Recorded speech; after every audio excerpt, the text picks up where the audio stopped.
Dlamini lona, Dlamini lo, abamazilo, abazange bambona. Sanibonani molweni ndenamkela kwezaseTV ngesiXhosa. Uvusi guys uvela excited ngeyona ndlela uhamba ecula culela phezulu uculela umkakhe phofu and ugcina ke ngoku yena u-actor ngathi akangave kwanto akangazi kwanto. Uvusi yena excited ngoba uthi yena noyise bayavana kakhulu and wayengayazi into yoba yena notatakhe bangaze baxakeka, ngabe semkhumbula kakhulu utatakhe yena. So uthi ixesha elinintsi mos bayaxabana. So ugcina ke guys kangalethi vuyisana naye nje kuba kaloku le ayaziyo and okanye le ayivileyo ngeke uvusi ayive ngaye. Bonakele ke uvusi ehleli nomninawa wakhe ukwenza bayatya ke ulusizi ke ukwenzo abe sembuza kuvusi uba kwenzekani, atsho ke uba ukwenzo izinto azihambanga kakuhle kule nto yoba busuku bendithetha ngaye ethi hayi kum noSibongile kuvele nje kwakhona into off ngalamini nje ngeyona nto indlela embi ukuthi thina soyithiwa sikwazi ukufumana our sweet spots. Uvusi uthe ke makamlinde abe ready abe comfortable aqhele yonke lento ngoba mhlawumbi izoba ngathi umfakela ipressure. Ukwenza uthi naye akafuni uba ngathi ke umfakela ipressure.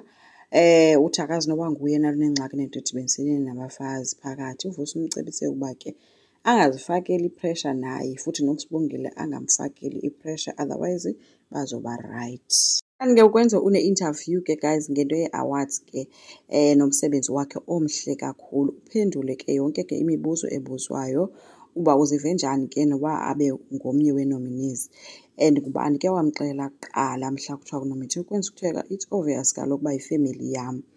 Athi ke usisi wabantu hayi bo not uNomalanga hayi ke wadikwa wafa ke ukwenza ubuza uba idibana phi le nto yona sisi nayo yonke le nto ibuzayo. Usisi uthe kaloku uyi-public figure ngoku abantu bayafuna ukwazi ngawe.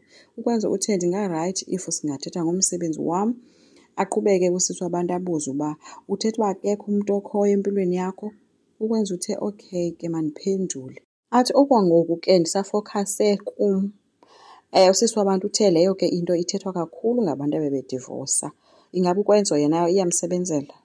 Aphendule ke ukwenza esithi kakuhle kakhulu sisi wam ke attitude nje futhi.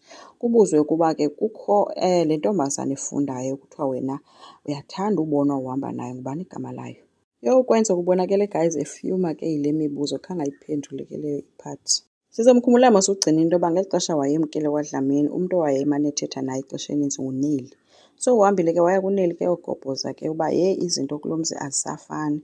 Umntu nomntu kuzofuneka abe no-plan B njengangoku umntu aseyive imali. Uthi yena nje akafuni uphinda abuyele kwamamtshali kuzo zonke into ezibonayo zenzeka ithi izinto ziyabheda kakhulu.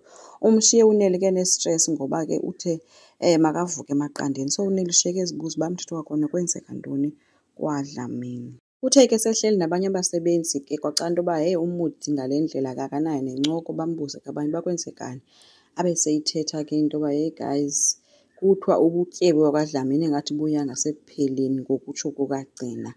Uthi ke uvinto ukugcina uthe yena akafuna ubuyela kwamamtshali. So ke le nto ke iyamstressa naye into yoba umthetho wakhona kwenzekani. So umntu nomntu kofuneka so bashiyeke abasebenzi ke guys bene-stress ke into bazophelelwa ngumsebenzi ngenxa ke into bayive ke kuNeli isuka kugcina ingaphelelanga.